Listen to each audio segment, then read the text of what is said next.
Let's look at how Israel fights a war. Strategy 1. Eliminate commanders and key leadership. Strategy 2. Cut off communication to create confusion like the pager and walkie-talkie explosion, which has some psychological effect on Hezbollah. And strategy 3. IDF will then target rocket launch sites deep inside concrete building and weapon storage.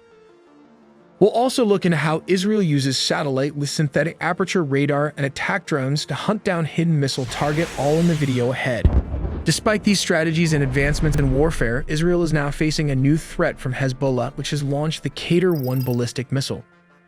Interestingly, this sophisticated weapon closely resembles the Russian Scud missiles, known for having a blast radius of around half a kilometer, or approximately 0.3 miles of damage.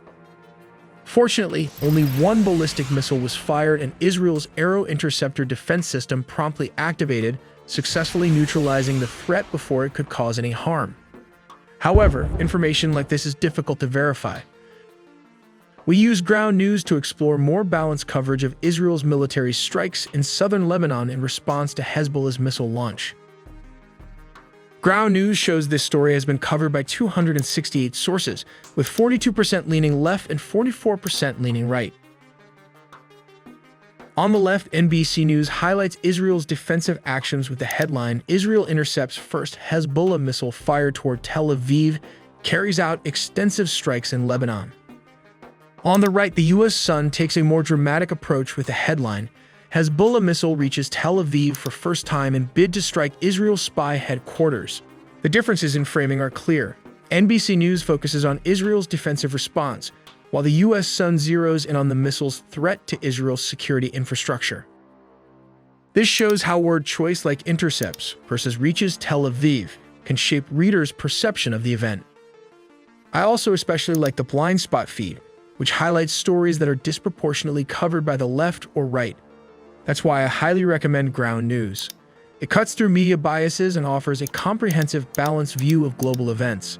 Go to ground.news/AI-telly or scan my QR code to subscribe today for 40% off the same Vantage plan I use for unlimited access to all their features.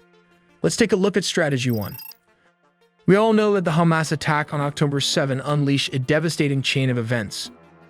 Israel has targeted and assassinated key figures from both Hamas and Hezbollah.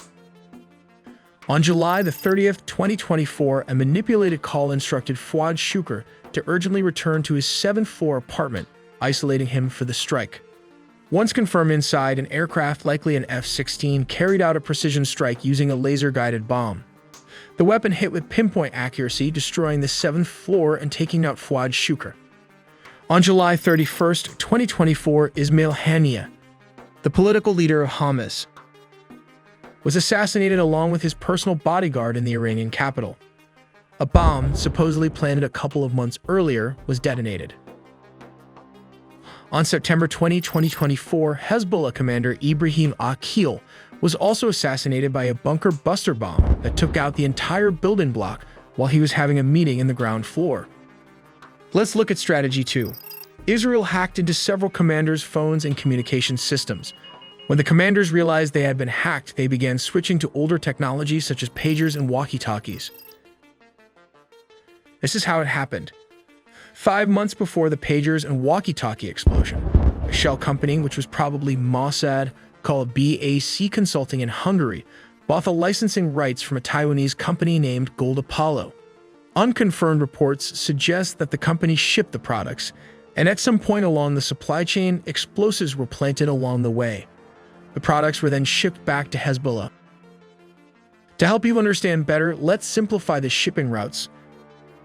Hezbollah ordered the pagers from Hungary, which was probably Mossad, but the products were allegedly sourced from Taiwan and allegedly made by the Israeli. Afterward, they were reshipped to Lebanon from Hungary, and that's how they hack or cut off communication. As reported by Hezbollah, they have around 150,000 stockpiles of weapons, which can be hidden under buildings. Let's look at the third strategy and how Hezbollah plans to conceal missiles and rockets. This is the Qatar-1 missile, which was launched at northern Israel and can be hidden underground inside a bunker. When ready, it can be moved out of the makeshift bunker or building. The missile is then raised to a 90-degree angle before being launched. This shoot and scoot strategy allows them to remain undetected, as they can move back underground after launching the missile. This missile has a range of around 180 kilometers to 700 kilometers, which translates to about 111 to 484 miles, allowing it to reach almost all of northern Israel.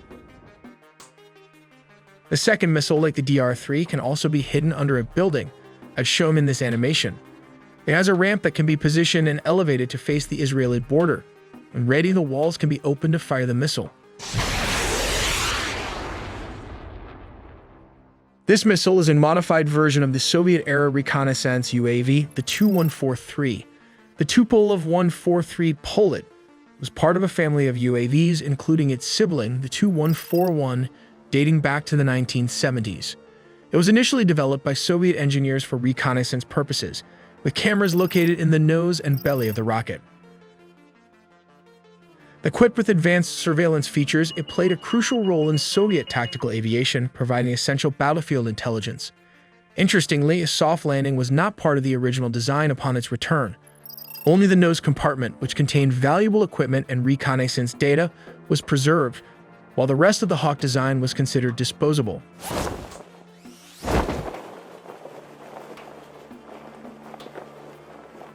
While Hezbollah redesigned the Tu-143 drone into the DR-3 missile, which boasts an impressive firing range of up to 200 kilometers.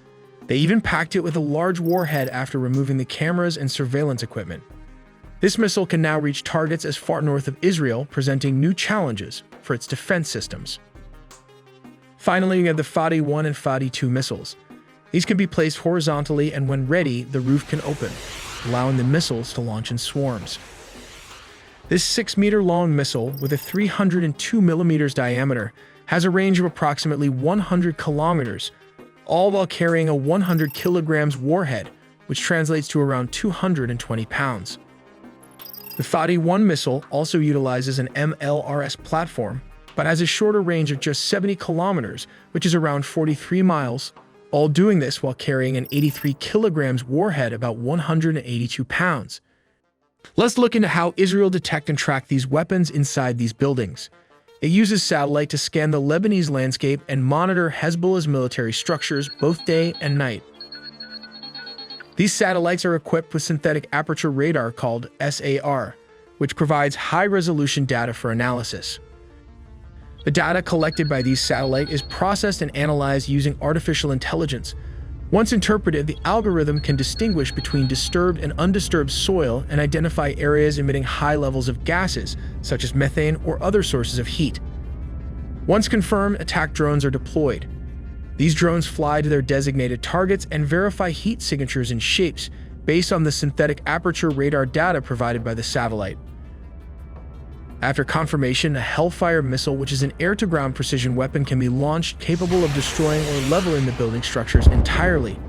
This can go on and on like a cat-and-mouse game, and all we can do is hope for peace on both sides of the border.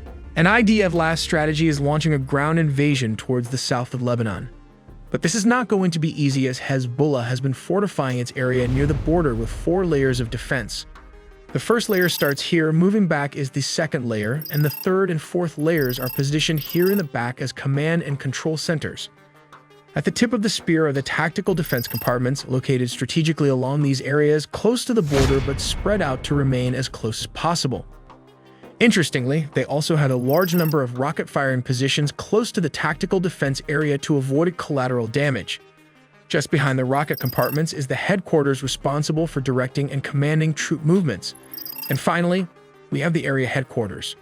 Israel, on the other hand, will be conducting air raids to take down high-value assets like anti-aircraft guns. The second and third waves of the IDF will include inserting special forces, artillery guns, and infantry soldiers, which might turn into a guerrilla warfare, a costly price they have to undertake. We also make original engineering content, so please subscribe and hit the notification bell for more videos.